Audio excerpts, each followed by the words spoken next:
Hi there, so welcome to the update for Homewood Valley Railway. So as you can see, I've laid the track using the Javis ballast mat. I really like the look of this, which is why I use it. Also because it's very thick paper backed, it PVAs down onto the board really well. So I just use the track to make a template, then use the template to cut the track mat out, stick the track back down, and then put the track back down.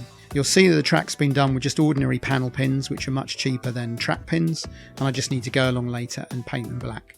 Another big advantage of this method is when I got it all laid, one of the bits of track turned out to be a little bit dead, and it literally only took a couple of minutes to lift the adjacent bits of track and put the new bit in. Whereas obviously if it had been ballasted, it would take you some time. You'll see that the back scene's on and you get some idea of the track plan. And a little bit later, we'll show you the Fiddle Yard. So I'll show you some of the features of the layout. So here we have what will be the goods area. So this is a bit of a battered goods shed, but I've got another one of these brand new that I paid £1 for when we were at the Bluebell Railway show. So that'll be made and gone on there. Where the red buffer is, I'll put a little loading dock, possibly a cattle dock, as I've got a couple of cattle wagons. And I can also use that as a storage yard for good wagons. Here will be depending on whether I'm running steam or diesel. So what I'm going to try and do is, this is the fueling station that I had on the original Homewood. It's the old Fowler item repainted. So when I'm running diesels, I'll use this, and I'll find a way of making it interchangeable with a water tower and a coaling stage, so that I can literally switch the two over whether I'm running diesels or steam trains.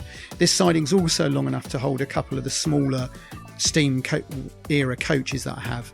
So basically I can use these three sidings as various storage yards, and I can also of course shunt. So as long as the train's only going one way, I can just reverse shunt into all these sidings as well.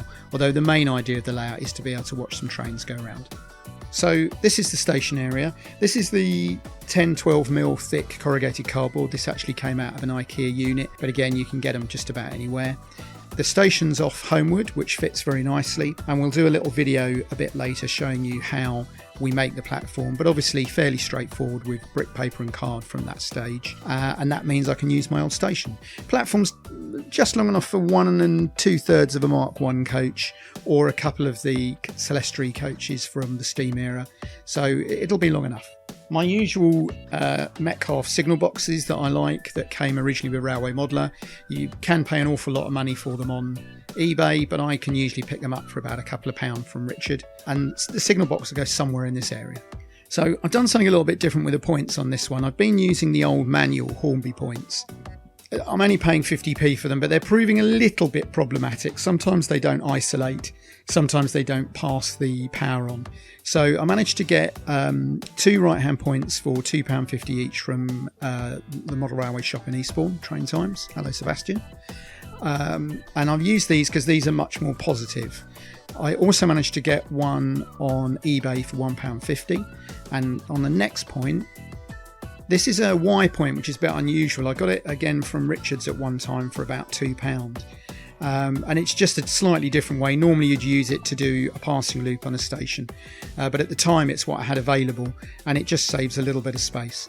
So all the points on here are the more modern Hornby nickel silver points, but they still didn't cost me more than about £8 for all of them. So this is the Fiddle Yard, just a simple bit of plank off the side of the layout along the top of the windowsill. I do need to extend it a couple of inches, which will be no problem because it's just a little bit too short for the 2 Mark Is and a loco.